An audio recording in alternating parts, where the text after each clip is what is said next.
Hey, Artie, how are you? I'm great. How are you? I'm good. And welcome, peoples. Carl and Mike Anthony. Isn't Mike Anthony from Greece? Aren't you from Greece, Mike Anthony? We're just talking about the Italians invading Greece. How stupid is What that? a great idea that was.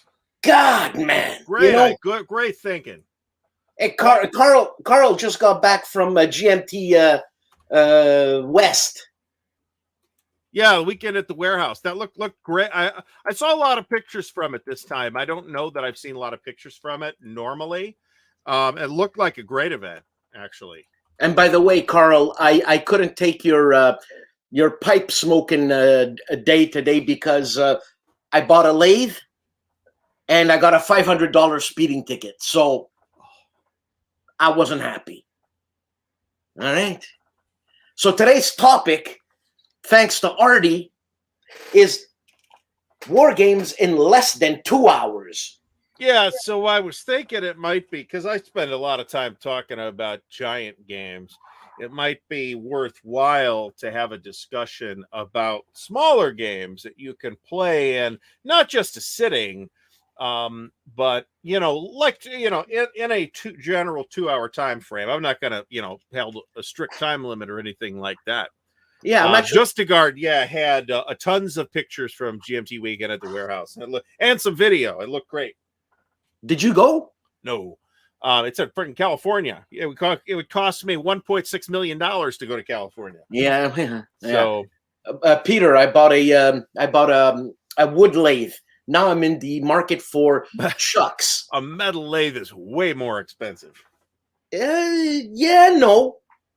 I think so. I got a good deal on this lathe, man. It's an $800 lathe, and I got it for 300 beans. Well, that's a wood lathe, though. That's what I'm saying. I'm saying a metal lathe is way more expensive. You can buy a cheap Chinese one for under $1,000. Oh, that's possible. Yeah, I mean, you go to Harbor Freight, right? You go to the home of quality tools for less than $100. Yeah. I don't know. Actually, that's a good call. That's why those were called. Jeff Beeler mentions the GTW 120 series. That's why they were called that. You were supposed to be able to play them in 120 minutes or less. And I think I want to say a House Divided might have been on that list, actually. And that's a classic that I think is out of print now, but it was in print for a long, long time. Yeah, I think Carl Paradzi gifted me that. Oh, he gave you like the keys to the actual kingdom, man. I'm telling you, man. He must have given me at least 100 games. What a guy! See, what a nice guy, Carl. Apparently, you see what I mean, Carl? I gotta move up to Quebec and get in with Carl. Like, hey, so that blacksmith. His name is Pierre. And he lives in Quebec. Yeah. And his name is Pierre. That's so helpful. All right. I can actually help in these 2 hour war games because I think I've got a ton. Well, what about these games from the mini game series from Decision Games, man? You know what I mean? I don't know about a strict 2 hours, but a lot of those, the minis especially, should be playable in 2 hours. Some of the folios are actually decent sized, like the Leipzig folio, the full-size folio. That's going to take like an extended session. It's not going to take you like a month to play or anything, but you're not playing it in 2 hours. It's a pretty big game. And is it always Joe Miranda that makes these games? No, but Joe does a lot of stuff with Decision specifically. I can tell you that. So, the Napoleonic 20 series from Victory Point Games would be another one where you're supposed to be able to play. I think the idea there was you're going to get a 20 counters or less, at least, or 20 counters per side, which to me sounds like not a selling point particularly. But I've looked at those games and they're actually kind of interesting. I think those are worthwhile. Now that is a series that went away from Victory Point Games when Victory Point Games decided we don't want to publish any of these unpopular war games anymore. But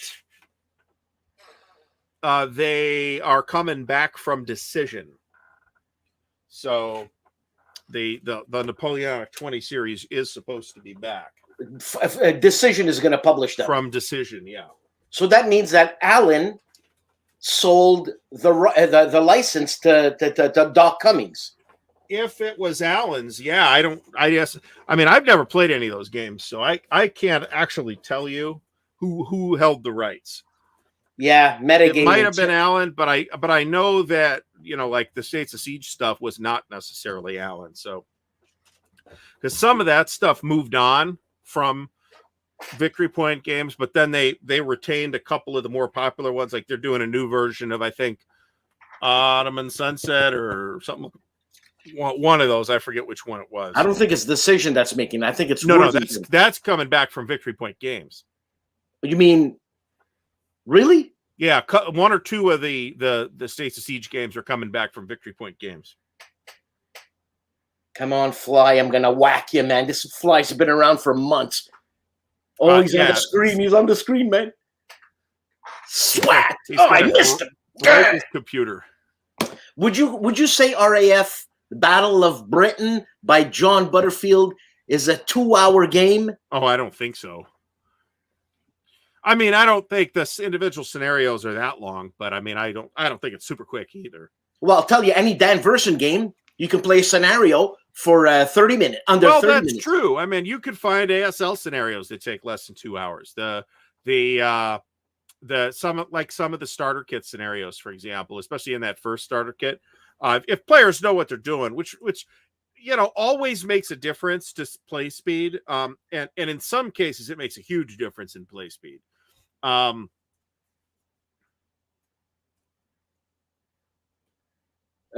says Napoleonic was sold to that company, so I guess that's a name that should not be said. And then they sold VPG. VPG sold it to Decision. Okay.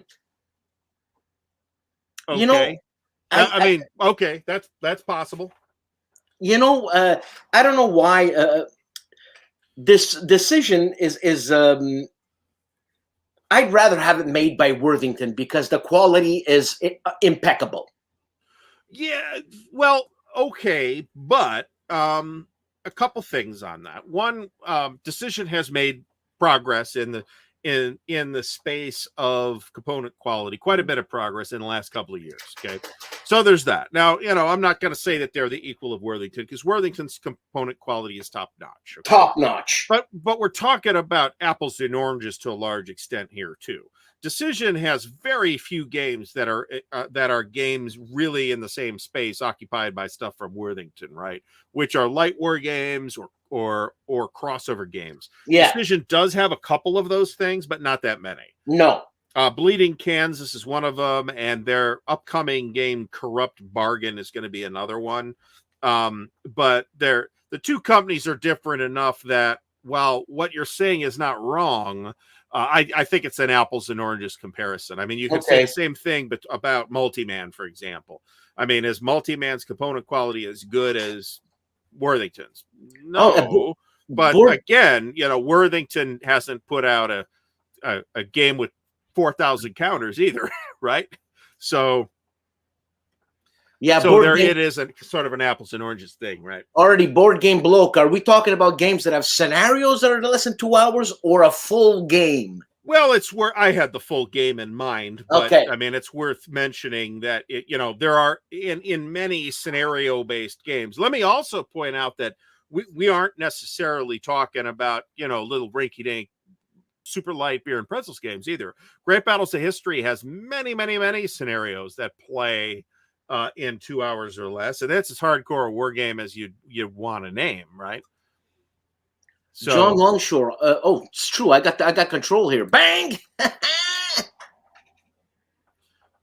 Yeah, I mean, they're doing some. They got some games that I think are legitimately really nice games. Actually, they have a new version of Soviet Dawn that just came out relatively recently. That's very sharp, very high. Did they change anything from the older version? I don't know. That's why I didn't order it, because I have one of the older versions, and I didn't want to buy another one, right? But Grumbling Grognard makes a good point here, and this was actually on my short list of things to bring up. A lot of the old SPI quad games.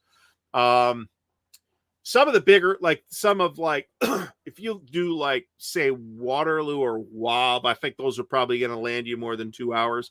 But you could probably do something like Antietam from the one of the blue and gray quads. Those play pretty fast. Crimean War quads play pretty fast. I won't swear you can get them done in under 2 hours in any case, but the playtime's pretty compact on almost all of those SPI quad games, and some of those are still in print from Decision, right? In particular, I know that Napoleon's Last Battles is in print from Decision. You could get the somewhat chromed up version from OSG if you want, but if you want a more direct, yes, there is Captain Sonar. Combat Commander in under 2 hours. Now, those are all scenarios, eh, Carl? Yeah. It is, and I have no doubt that that's true. That many Combat Commander scenarios can be played in 2 hours or less. Yeah, I play a lot. Well, I used to play a lot with Carl Paradzi, and this guy doesn't suffer fools, so he knocks me out in an hour. Well, it's a game that's sensitive to the deck knowledge a little bit, not to the extent that Twilight Struggle is, but there's that. Stalingrad. Yeah, I'd be curious to see how that works, but it feels like a little bit of a stunt. Yeah, so that was not something that I looked into. More of my speed for Stalingrad stuff is more like ASL Stalingrad stuff or Streets of Stalingrad or that kind of thing. So, are there any ASL scenarios that can be played in under 2 hours? Absolutely. Most of the scenarios from ASL Starter Kit #1 can be played in roughly 2 hours.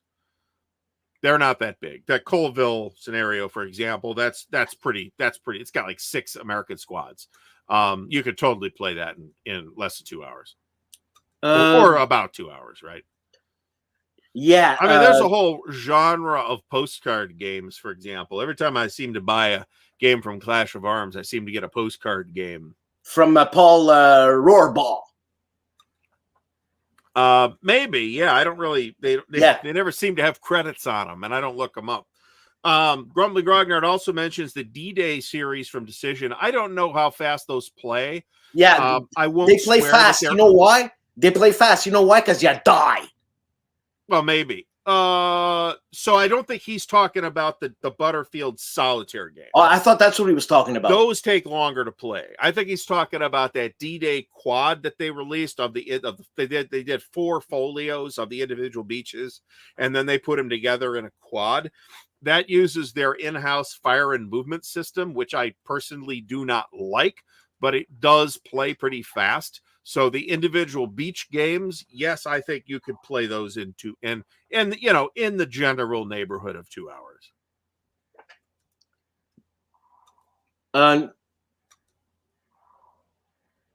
Haswell brings up a fair point that we ought to at least mention. This isn't really what I'm talking about, but there are plenty of games where you just like wipe the other person out, right? And it takes less than 2 hours to do that, but that doesn't mean it's a 2 hour game, right?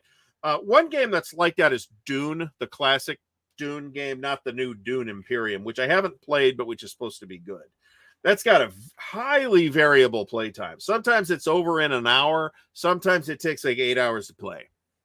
So you never quite know when somebody's going to sneak up on you and clobber the whole table in the head. Yeah, and you make enemies playing that game. There's something about those games that freak me out. It's a little less personal in that than it is in Cosmic Encounter. In Diplomacy was what I was thinking, but because there's actually a mechanic for betraying people, right? It's not like you're betraying me, right? And I'm pissed. There's a rule that says, hey, here's the card that says, Dr. Yui is the traitor, right? So it's actually built into the game rules rather than a piece of personal backstabbing. Okay, that's better. Depersonalized in that way. What about that's a great game, by the way. What about someone that said tactical games, and we mentioned Combat Commander and ASL. What about something like this, Battle of Kursk? I don't really know much about that, actually, to be honest. But I mean, unless I'm wrong, it is scenario based, which means it's very plausible that there are short scenarios. Yes, you're like right. A selection of short scenarios, right? Where it's not like, yes, there's one short scenario that you can play in less than 2 hours, and 60 scenarios that take 10 hours to play, or however long to play. Well, as I said, DVGs, especially David Thompson's. What does he call that series, man? The Valiant Defense series. Yeah. I'd say you could play those in 2 hours. I mean, the only one I've played is Pavlov's House. But I don't think any of the others are like radically bigger or more complicated. So that absolutely qualifies. And those use kind of a modified States of Siege model with a few extra layers on top, I think. Although a lot of the States of Siege games have the same, also have extra layers. I've never played Awful Green Things from Outer Space. I have. The Ardennes Quad's a good call too. That might be still available from Decision. I'm not sure. I'd have to check that. If I was going to get it, I would want the SPI version personally, but that's because I'm a snob. So Car Wars. Car Wars can go pretty fast. That's true. I don't consider I mean, you'll see it, right? It's on the shelf right behind me, right? Car Wars is a great game. I don't consider it a war game. I know it's a fighty game, but I don't think it's in the same space as like a Battle of the Bulge game. It's setup time included in 2 hours. I would say, God. I would say no, but if it takes that long to set it up, then maybe it's disqualified on that basis. We're not holding anybody to an absolutely strict 2 hour limit here either, so bear that in mind. Right? If it takes 2 hours and 20 minutes, then I think we're still in the ballpark here. Conflict of Heroes, another one of those scenario-driven tactical games. There's plenty of scenarios. Same thing with Lock and Load Tactical. Panzer Grenadier. There's small scenarios of Panzer Grenadier. Hey, what's up with Panzer Grenadier? What's up with Avalanche Press, man? I haven't bought anything from Avalanche Press in years. So I mean, they're still around. I know they've released product.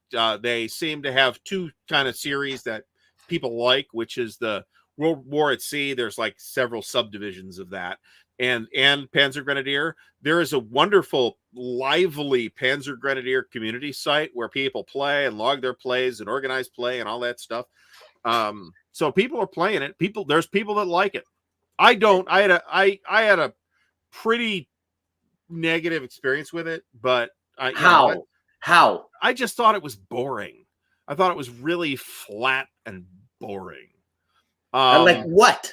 What is that's it? The problem is it's got like a 30-page rule book, and it just didn't seem like it was providing me with a lot of interesting tactical options. There are other people who feel completely differently about it, which is totally okay. Not saying they're wrong. What do you mean they're not providing you with the tactical options are yours, aren't they? Well, they are, but there's a lot of the early modules in particular, which is the ones that I had maps with essentially no terrain. So you'd just be on like this open plain, and here's some Germans and here's some Russians, and you can do attacks and barrages, and you would be trying to chain the leadership system's pretty interesting, actually. You can activate a leader like a captain, and then the captain can activate in turn lower ranked leaders. So you can have like this chain of activations that activates a big part of your forces, and it actually works. It's pretty neat. I just didn't think it was interesting or fun to play. I did a video on it. So Peter says morale check after morale check after morale check. Yeah. Well, that's true, but that's true in ASL too. But I always find ASL way more fun to play. So certainly you're making plenty of morale checks in ASL. And isn't the main designer Dr. Benninghoff? Mike Benninghoff, yeah, I think so. I think that's his design. But we don't hear a lot from this guy. Like, he doesn't, no advertisement. It's like MMP. Well, that's definitely true. And their website is super primitive. It's one of those things. He might be doing great for all I know. I have no idea. He might be the Palladium Books of war games, where he's got like his own community that doesn't really mingle with the rest of the hobby. That's possible. but I don't like. I have talked to people online that play and like Panzer Grenadier. I don't personally locally know anybody that like Panzer Grenadier. Yeah, because I asked about it, someone actually asked me to stay away from that. Now that Second World War, there's a Great War at Sea and a Second World War at Sea. Okay, right. So we're clear on that. Those look fairly interesting.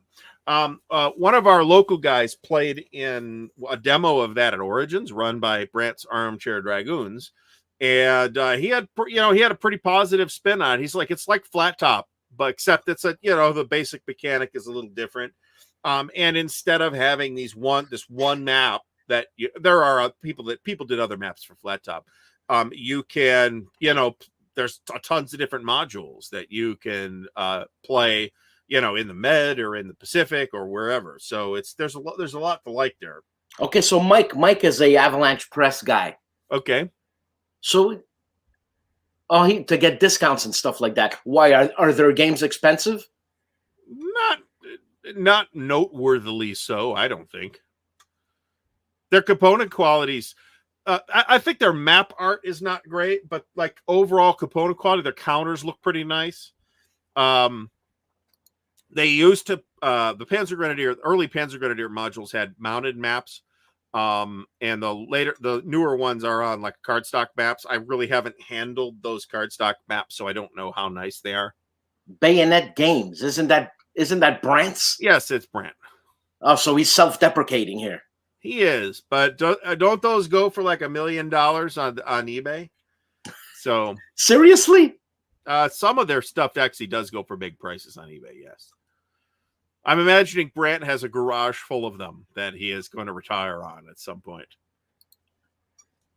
Avalanche Press actually puts out a lot of texts every week for various military actions, but the games tend to be recycled in different packaging and lots of expansion books. Well, I think that's actually kind of a cool thing, is that their games do have expansion books, which may or may not come with counters. Some of them do, some of them don't.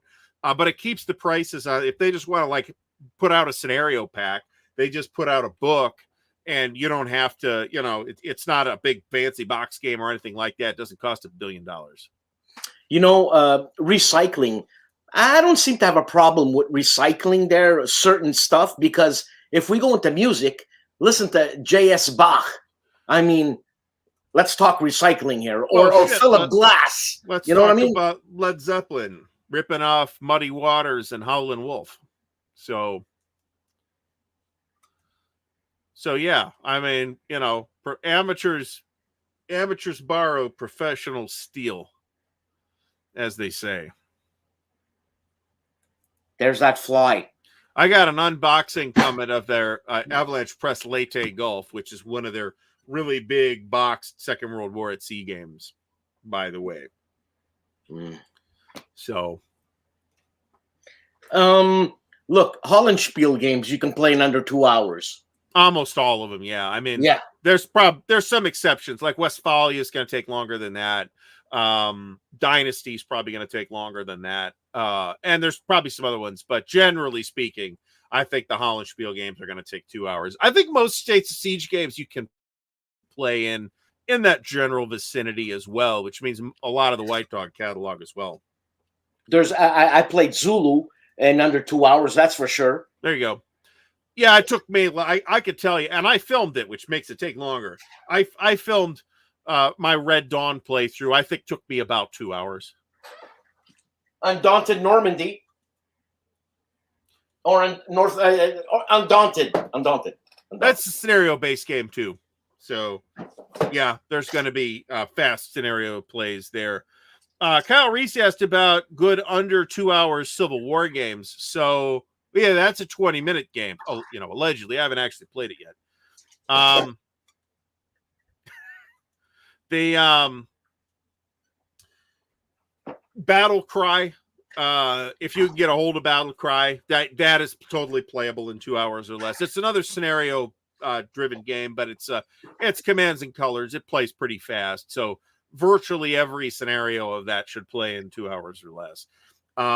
If you get a hold of The Lost Cause, which is a Victory Point Games States of Siege, on the Civil War, I think that's a 2 hour game.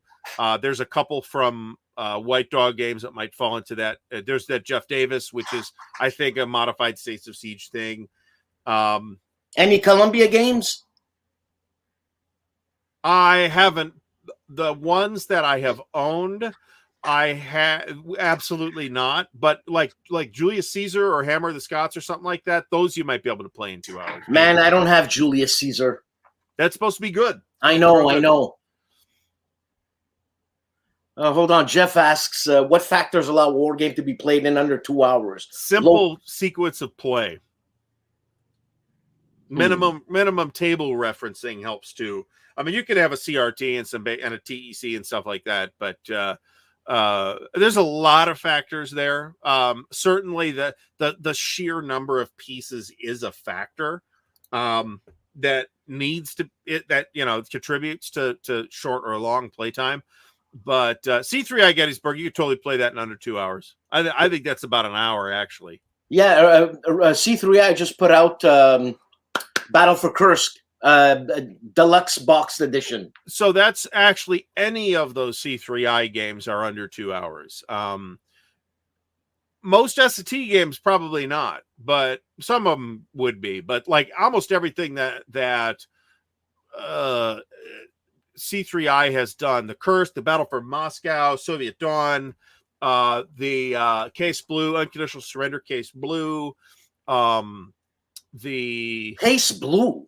Yeah, so there's big Case Blue, and there's Unconditional Surrender Case Blue, which is like a little scenario of Case Blue in the Unconditional Surrender system. It's on a mini map. You could easily play that in less than 2 hours.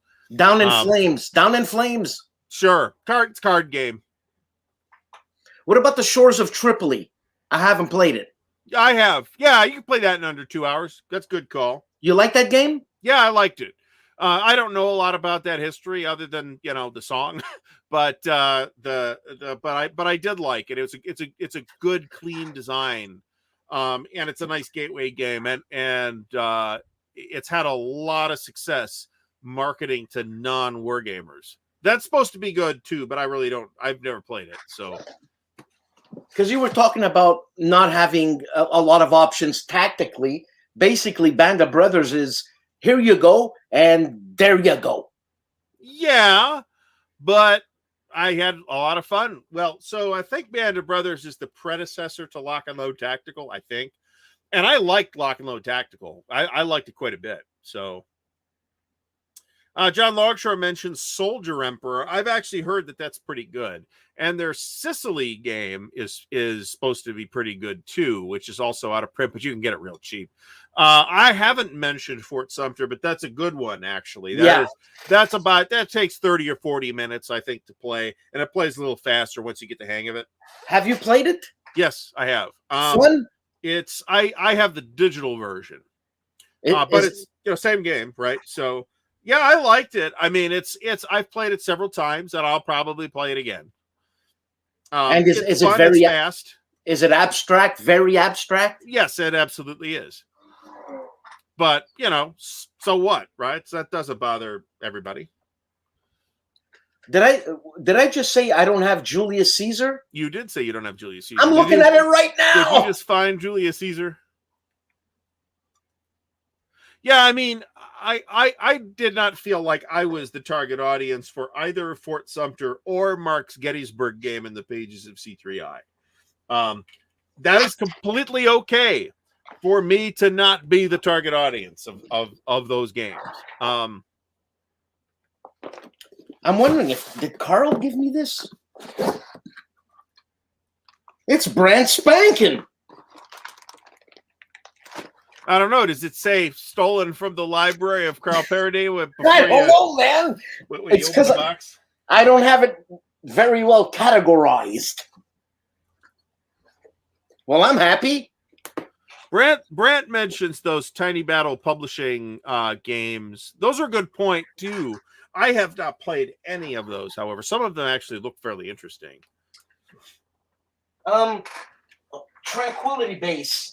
I have it, and I'm wondering if I played it with those the Farmers Aid guys there. What's their names? totally not a war game, but yeah, totally playable in 2 hours. No, that's Worthington. Yeah. Who's Tranquility Base is Worthington, and I played this game, and either I was inebriated, which I probably was, but I didn't get it. It's like a set matching game. It's very Euro, right? And I like space exploration stuff, right? Well, did you play this? I have it. I haven't actually played it. I don't think it's your type of game there. No, it's absolutely not. But that doesn't mean it's a bad game. But I could tell from looking at it, it absolutely takes less than 2 hours to play. D-Day Dice. I mean, Ekted mentions Federation Commander, but I mean, because it's scenario based, you can get SFB, Starfleet Battles scenarios done in less than 2 hours, especially if the players know what they're doing. And that's definitely not a fast playing game. Oh, well, Here you go. Bible Wars. Ooh, that sounds... This is by tense. WarGameCoach.com, and their motto is Games for Boys. Okay. And I've got Tactical Operations, Games for Boys. Okay. And I have Civil War Commander. And games. These are by boys. God, I'm going blind. War Coach games. Sorry, not Game for Boys. Games. War Coach games. Okay. Games for guys. I've never heard of them. But are you a guy? Last I checked. When there's a bunch of people, girls and guys, do you say, "Hey guys, come on"? Oh, I totally do. So do I. Mean, I'm trying to be more aware of the people listening, but yes, I do out of habit. It's so ingrained in the language. It's very difficult. Well, not to overplay this or anything. It's difficult to change the way you use language when you've used that language for a long time, right? Try as you may, Artie, you're still gonna get slapped in the head. Well, I'm going to make somebody mad regardless, but, can't win them all, right? This is where Dave says this is where we went off the rails. There are no rails. We literally have no rails. So I was gonna say something, but maybe I shouldn't. I mean, Risk definitely not generally a 2 hour game. No way. Something weird happens. Stratego, you could totally play Stratego in less than 2 hours. Do you like Stratego? Not really, no. A lot of people, snarkily describe any block game, the hidden info block games as basically Stratego, which I think is, somewhat unfair. Mike. Don't say it. Don't do it. Dude, I like to refer to them as humans, but maybe they're not all humans, so who knows? Yeah, but then you're being sarcastic, and then you're gonna get a shot. I prefer the gender neutral term "you people."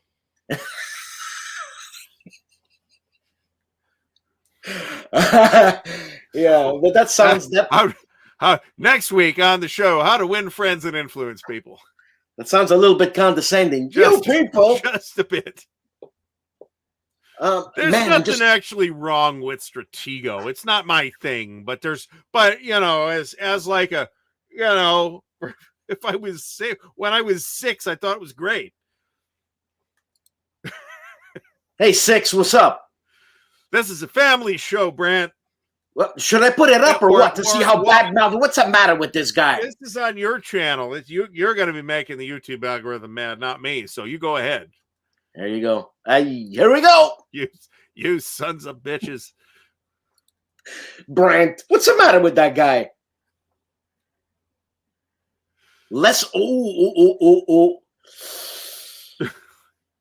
Not good, man. Not good. Not good. Pronouns for wargamers. Great topic. Well, folks is good. I do try to use folks as just so nobody's offended by it. You could say people. Hey, people. Yeah, I suppose, but I say, I have like a standard video intro, right? So struggle. Would this be a 2-hour game? No way. Absolutely not. Well, then it doesn't take a million years to play, but it's not. I don't think it's under 2 hours. There might be a short scenario, but the basic scenario is going to take you longer than 2 hours to play. Just sorting all the stuff into the million chit draw cups is going to take half an hour. That's true. And the first time I got that game, they give you 2 sets of counters. Basically, you have to put one in a chit draw cup. And I thought they made a mistake or something. I'm like, what the hell? I don't know what's up with that. Actually, I'm not sure I remember what's up with that. That's one is to put in the chit draw. Yeah, what do you do with the other one? You play with them on the excuse me. Okay. On the map. Okay. I do want to get that to a table at some point. John Longshore is talking about wooden risk pieces. Little wooden cubes are super useful. You can search on Amazon for little wooden cubes and get like a huge assortment of like 1,500 of them for like $20 or $30. I bought one. I will never need to buy little wooden cubes again. They're plastic, but who cares? Same Lock deal. and Load Publishing has a lot of these print on demand, I think, games. Okay. These play under 2 hours. They have this one, Lee at Gettysburg. Okay. Rommel. And lots of more. There's also plenty of games like your standard campaign scenario of like Field Commander Napoleon. If you're a proficient player of that game, I think you could play that thing in under 2 hours. But first time, no, I don't think so. I think you're looking at 5 or 6 hours. There's quite a few moving pieces to that.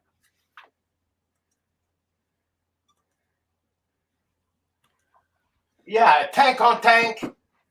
Oh, tank on tank is that takes like half an hour, man.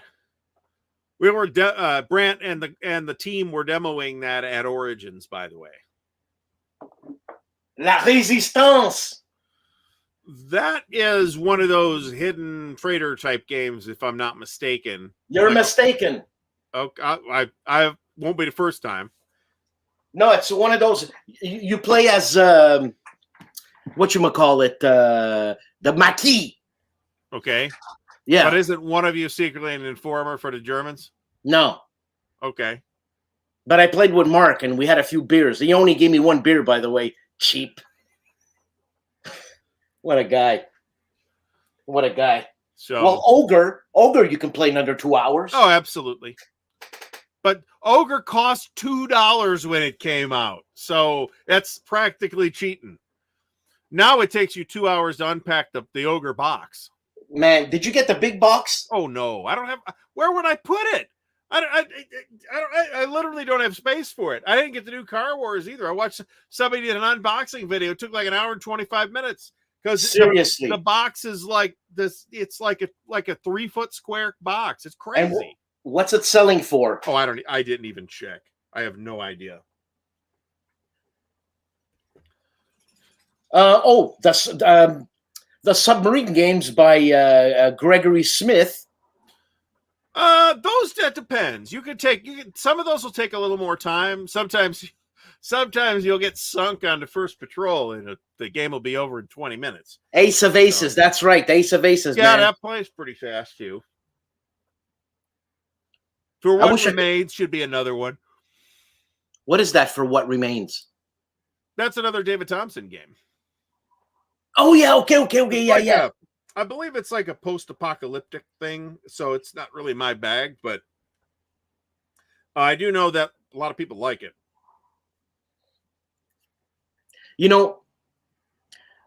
Okay, this is controversial. Hold on a second.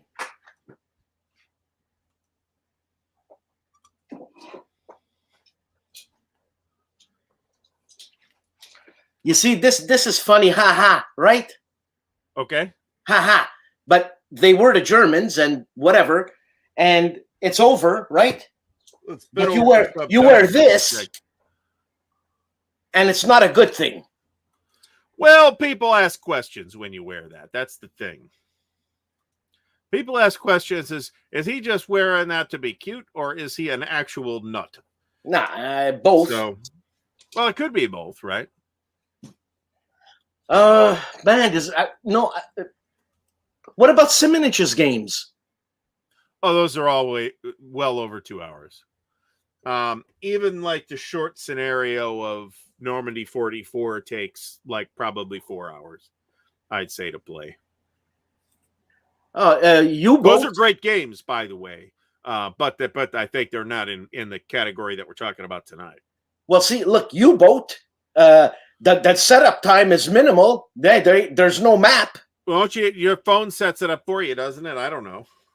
I don't know nothing about that game. What? Dan, is that from when the Germans invaded Quebec during World War I? No, but I got a story of World War II. If you want to hear it, you want to hear it? Is this about Canadians? Yeah. Okay. So my fiance, my partner, my soulmate, they're from Nova Scotia, right? So they're fishing. The grandfather was fishing one day, or grandfather's friends, and a U-boat comes up in the Atlantic. And when was this? This during the war. Okay. So, and near the end of the war, I think. And whatever, they asked them to get off the boat, get on their dinghy, go back to the shore, and they blew up the boat. Okay. That's my story. And it was Germans that did this? Yes, sir. Okay. I'm not sure I'm seeing the strategic value of somebody's fishing dinghy from, off the shores of Nova Scotia. Well, at least they let them live. Well, they let them live. But they were very mean back then, so, it's totally possible. Well, the Kriegsmarine, they weren't mean, right? Dönitz. Well, I mean, don't overplay that, but I mean, they certainly, there was of the major major divisions of the German armed forces, there was probably more resistance to the political leadership in Germany in the Navy than there was elsewhere. Let me put it that way. The what's it called? The naval intelligence was part of the bomb plot, actually. The Abwehr. Oh, really? Yeah. So and Dönitz didn't get hung. I don't know that he personally was implicated, but no, he definitely did not get hung during the. Did he get hung after the war? No. He survived. He died an old man. Okay, a lot of them did. You might be surprised at the relatively small number of Germans, military and political figures from the era that did swing. You might be surprised that there were as few as there were. Yeah. I mean, Otto Skorzeny got off clean. That guy was evil. Oh, yeah. But he was very, very talented, too. So I think he defended himself, too. Seriously. I think so, yeah. He was at the Nuremberg trial. Yeah, he was tried at Nuremberg. And he was let go. And he was acquitted, yeah, because he was able to demonstrate that all the crimes that they had committed, they had accused him of, were things that the Allies did too. Well. So. Yeah, but you know what I'm saying? But I mean, the things they accused him were of wearing enemy uniforms and things like that. And he's like, well, yeah, we did that, but you did that too. Here's some witnesses that will say you did that too. So, yeah, Dave, no, I was shot down when I said RAF under 2 hours. No, I don't think so. I was shot down. I'm willing to be proven wrong on that. Well, yeah. But I don't think so. And I just got the damn thing like 2 weeks ago. So I do not have an informed opinion yet. I just don't think so.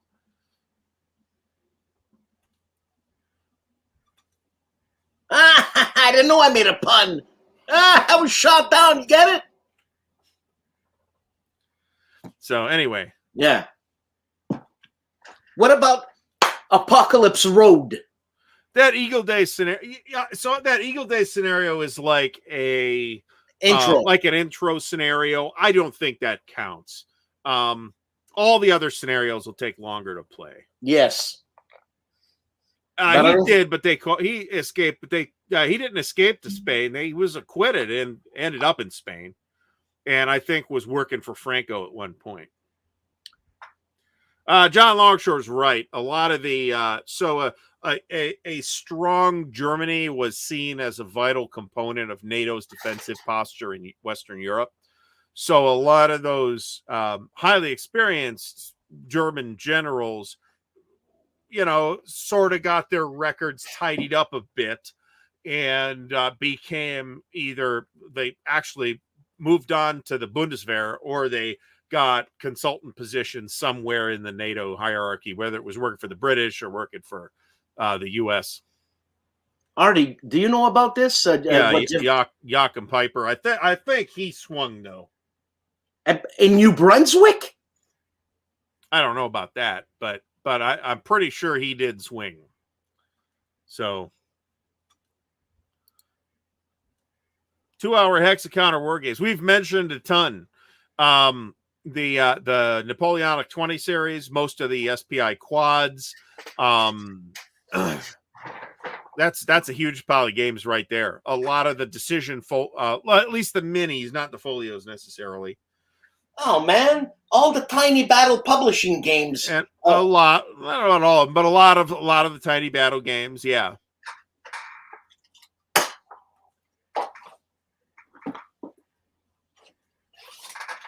Yeah, Space Vermin from Beyond. Who's the designer of that? This is Fred Manzo. Ah, Fred. And Attack at a 50-foot Colossi. Okay. And Invaders from Dimension X. I think that's the Herman Lettman one. This is the Herman Lettman, yeah. Yeah. This is also Herman Lettman. Yeah, a typical game of Ogre, I'd say, lasts for like you can play a big scenario, but I think a typical Ogre scenario takes about an hour, I'd say. It's been a while, but I have played it.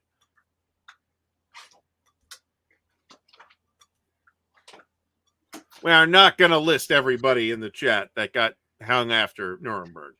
So thank you. That was so. You can look up something called Operation Paperclip. There's a Wikipedia article about it. There are books about it of the repatriated Nazi scientists and such, some of whom were pretty dirty, including von Braun, that had their their misdeeds swept under the rug due to their contributions to various American programs after the war. Yeah, he was a good Nazi. He ran a slave labor operation. No shit. To build the V2, and he tried to make the case that he had no idea it was being run that way, but he was running it. So nobody actually believed that. So, well, look, the philosopher of war games here says if you drink a bunch of brake fluid. Why brake fluid though? Seriously, so why? Because he doesn't like spirits. This guy, he's a Guinness guy. I like Guinness. I like Guinness too, but come to Montreal and try a real stout. I don't know that a stout is a thing that I think I would associate with Canadian or Quebec beer styles. Actually, when I think of beers from Quebec, I think of Unibrew, which are largely Belgian styles. Unibrew is a really good brewery, by the way, and if you haven't tried them, they're actually not that hard to get, even here in Ohio. Well, nobody thought pasta was Italian because it's Chinese. The Italians did. Well, yeah, and that's the Italians. So come to Quebec and try a real stout. That's what I'm saying. So, I do like Guinness. I even like the old Guinness that you used to get in the bottle here in the States, where it was like not the nitro bottles or cans or any of that. It's like tastes completely different. Completely different product. And have you tried their their blonde lager, the Guinness Blonde. I feel like, what's the point? Right. There's nothing wrong with blonde ales, though. But I haven't tried it. Guinness is not a producer I associate with blonde ales. So. Well, yeah, Harp. Harp is Guinness. I think no, I don't think so. Really? No, it's a lighter beer, I think. Guinness is actually a pretty light beer. It's very light in alcohol. It's got more bitterness, but it's not really all that bitter, I don't think. You know what? We have not Unibrew, but we have another award-winning beer called from Saint-Ambroise. Is this Molson? No. Molson. God, I hate those guys. They made hockey. They gave hockey a bad name, especially the Habs. They threw out Chris Chelios. Don't talk to me about Chris Chelios. But anyways. Molson and Labatt's are just as bad as your big market American beers. Yeah, it's like Schlitz all over again. Exactly. What was I saying, for God's sake? Oh, yeah, Saint-Ambroise Oatmeal Stout. You try that, baby. See, that's a kind of a beer I associate with the British Isles. So Sam Smith's makes a really good oatmeal stout, for example. Sam Smith. What's the Boston one? That's Samuel Adams. Sorry. Yeah, Sam Smith's a British brewery. You can get them imported here. Moosehead's not really much better than Molson or Labatt. No, you're right. 6 Actual. Sorry, man. Yeah. No. You know why? Because one of my best friends, who was Irish, used to drink Moosehead. But then once I tried to call my house, and he answered the phone, and I said, "Hey, can I speak to my wife?" And he said she can't now because is in her. Oh boy. Yeah. So, family show. It is. It's for guys. But so Guinness and you can mix Guinness with a cider, with a hard cider, and that's a thing you can do. Sam Smith's Imperial Stout is really good. I don't drink much beer because it's too filling and makes me feel like I want to take a nap. Yeah. So, you should try seltzer. It's water with alcohol with a drop of Kool-Aid. I drink the non-alcoholic seltzers. The alcoholic seltzers, I don't see much point in. I'd rather have a beverage with flavor. So, well, it's like going to war shooting blanks. What's the matter with you? Right, exactly. I mean, I remember. No, I'm talking about you drinking non-alcohol beer. Right. What's the point? Right. Well, I mean, I don't want to poo-poo that. Actually, there's people that have reasons for drinking non-alcoholic. Yes, of course, and that's fine. But I'm joking. But I mean, you could drink the hard seltzers are a trendy thing. Where we are so off the rails now. Hard seltzers are in fact a thing now. There are like YouTube channels dedicated to reviewing hard seltzers. I've never had a hard seltzer. If somebody handed me one, I would absolutely try it, but I'm not going to go buy it to try it because it doesn't sound like the kind of thing I would necessarily like. So. Yeah, you said there are no rails. There are no rails. That's why we're off the rails. Oh, I see. Yeah, because there are no rails. Because we haven't exhausted games under 2 hours, and mostly they're scenario based. So a lot of them are. Yeah, I was trying to think of games that aren't scenario based because finding scenarios for games that are under 2 hours is not particularly challenging. There's tons of eligible games in that space. Even in some cases. Even in some cases, they might be big and complicated games. Like Starfleet Battles. There's Starfleet Battles scenarios that is one ship against this other ship, and you're gonna finish that if you know what you're doing anyway. If you gotta look stuff up constantly, it'll take longer. But, someone had mentioned the game. I forgot something about space. Oh man, I don't know that that's really particularly helpful in narrowing it down. Yeah, I know. Oh man. If you look at the ingredients on Mike's Hard Lemonade, Mike's Hard Seltzer, and Mike's Hard Iced Tea, and all those things, the ingredients are all exactly the same. So the only difference is the color of food coloring that they put in them. B-17, Queen of the Skies. You got it. That could take less than 2 hours. Yeah, you could get shut down on the first in the first phase. So totally plausible. X-Wing, sure. But again, you know, scenarios. That's a miniatures game, though. We don't talk about miniatures games around here. So. Oh, so man. That's a great question that John Longshore put in there, actually. So if I were going up to the club and I needed to fit whatever I was playing inside a 2-hour slot, what would I bring up? Probably Great Battles of History or Commands and Colors. That's probably what I would under 2 hours fit into that slot. Yeah. Plenty of Great Battles of History games you could play in less than 2 hours.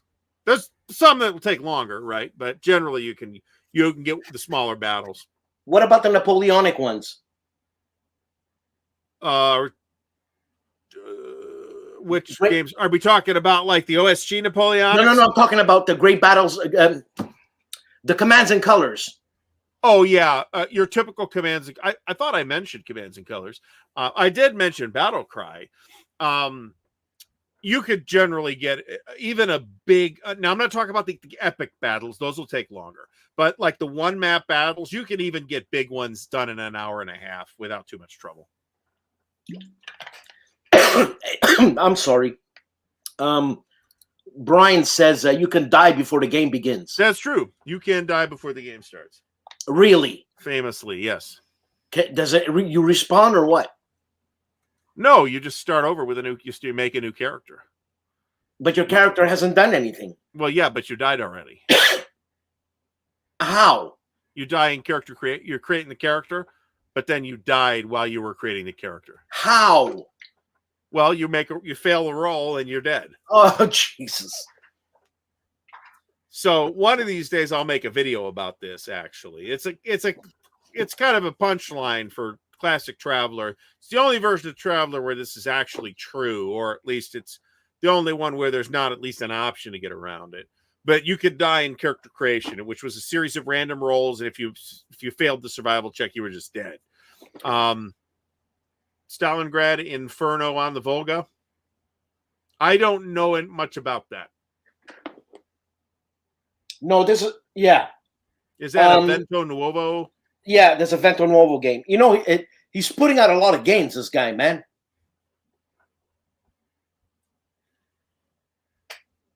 It doesn't say here. A lot of war games don't give you a playtime on the box because it's variable, right?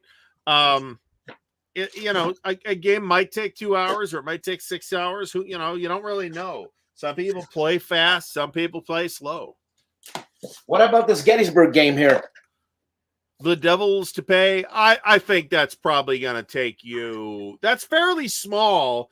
Maybe 2 hours. I think it's probably going to take more like 3 or 4, but that's a guess, right? It's just playing time 2 to 4. It's blind swords, but it's the first day of Gettysburg, so there's not that many pieces on the map.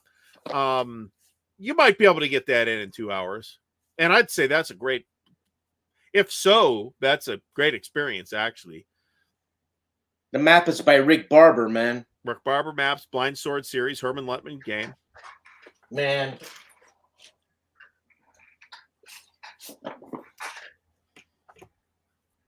"60 Minutes Trench Zone." I know nothing about that. This is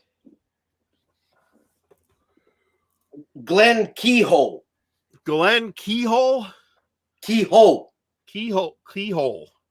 Not okay. hole. Hole. Okay. Like, your sister's up. You know what I'm saying? Yes, sister's ass. What about this one, Artie? By MMP. Oh, absolutely. Absolutely not.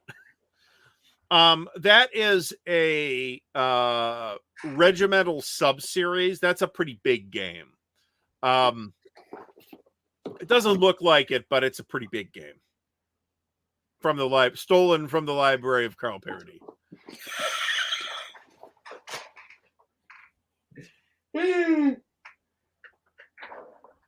Someone had mentioned Advanced Squad Leader. I mean, yeah, we talked about that already. Not Advanced Squad Leader, but ASL. Oh, the starter kit. Yeah. I mean, you could play full ASL scenarios in under 2 hours too. It's just that the starter kit scenarios tend to lean on the shorter side. That's also something that you've seen if you've been paying attention to ASL for a long time. Is a lot of the old scenarios that came out in the early modules from Avalon Hill. A lot of those are really long. Most newer scenario designers are trying to design scenarios that you could play in a sitting rather than in a weekend. Victory within 2 hours, Artie. Okay. So I'll tell you, actually, good. I'm glad you mentioned that. Struggle for Europe. Playtime of 2 hours. Damn if it doesn't play in 2 hours. Set does exactly what it says on the box. World War II in Europe in 2 hours. And who publishes that? That's a Worthington Games product. And what's it called? Struggle for Europe. Oh, yeah. I got it. Yeah, I was going to say, I thought you had that. Oh, hold on a sec. Did you say something about you can't play an American Civil War game in under 2 hours? I said no such thing. I think I heard you. That's a hold the line game, I believe. I don't know that that's that different from Commands and Codes. I mean, it is different, but I don't know how different. I would strongly suspect that you could play those battles in under 2 hours. Man, you know what? I'm going to start playing a lot of games because I got a lot of games. And I want to get my friends into some games, man. You know what I'm saying? What? Yeah. Seriously, you got a lot of games? We have mentioned the SPI quads already, and I definitely agree. A lot of those games do fit the format.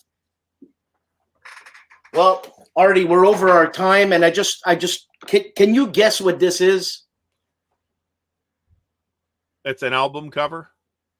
Yeah, but which album cover and which band? Is it a jazz album cover? No, sir. Is it Bruce Springsteen? Probably not. No, it's Gentle Giant, man. Oh, is it? Okay. Anyways, this was a great topic. I loved it, man. This is a good topic. We should talk about this some more. Anyways, people, thank you for commenting. Artie, stop being distracted. We'd like to thank all you people for stopping by. And ID Jester, what's his channel, for God's sake? ID Jester. Yeah, but he does the War Room. I think it's the War Room. The channel is ID Jester. The War Room is his Saturday show. Right. There's more companies giving more games. He just emailed me and he said, give me a shout out. So I'm giving a shout out to ID Jester, the War Room. Lots of games to be given, two-year anniversary. I actually have a lot of fun listening to these guys. You know, these guys. This Saturday, 4 to 6 p.m. Eastern time. All right. So, okay. And Artie, thanks a lot, man. And here we go. Everybody.